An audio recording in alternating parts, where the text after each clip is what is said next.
I want us to look at 2 Corinthians 12 today and see what Paul found he needed in the midst of trouble.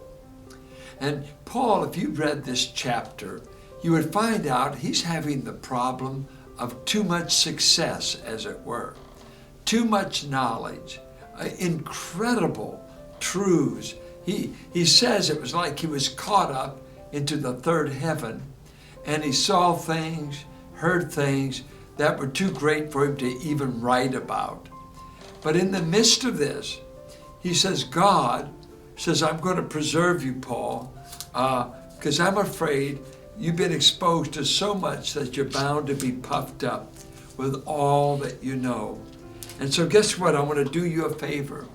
I'm going to let you be tempted and have pain, and I'm going to get Satan to bring a thorn and put it in your side.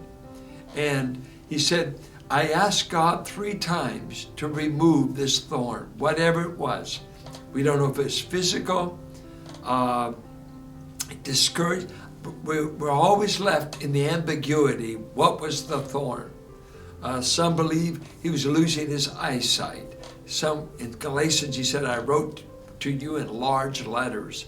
And some suspect maybe his eyes were going. Whatever it was, God allowed it, would not remove the thorn, and Satan was buffeting him, beating him up in the ring, as it were.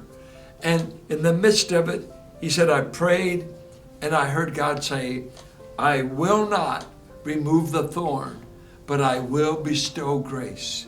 And listen to what he says. But he said to me, after I prayed to him 3 times, my grace is sufficient for you, for my power is made perfect or complete in weakness. Therefore, I will boast all the more gladly about what? My weaknesses. Whether that's health, finances, relationships, I will rejoice in them because Christ's power is resting on me. I couldn't be here today if Christ was not enabling me. Then he says, that is why, for Christ's sake, I delight in weaknesses, in insults, in hardships, in persecutions, in difficulties.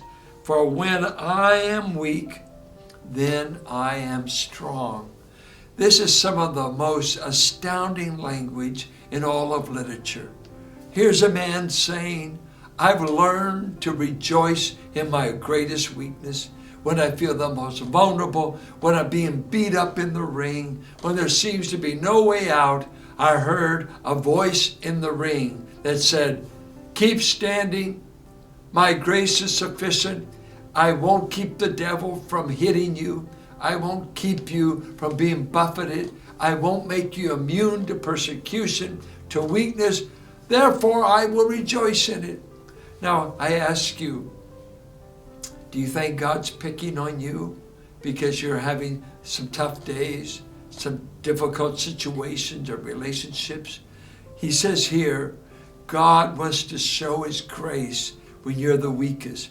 Sometimes we're so independent by nature, God seldom gets to help us because we're just saying, no thank you, no help needed.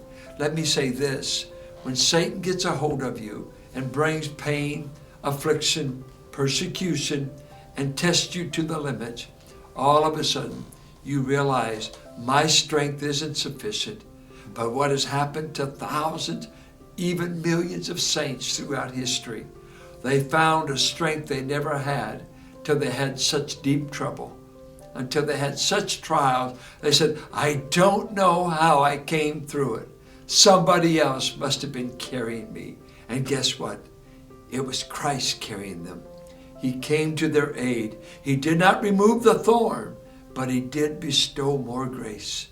And today, your trial may not immediately go away. The problem may be there tomorrow morning. But God says, I promise you grace to endure the trial and to get through. So your troubles become your friend, for they teach you of a power that you know is beyond your own. Trust his grace. His grace will be sufficient for whatever his assignment is for you.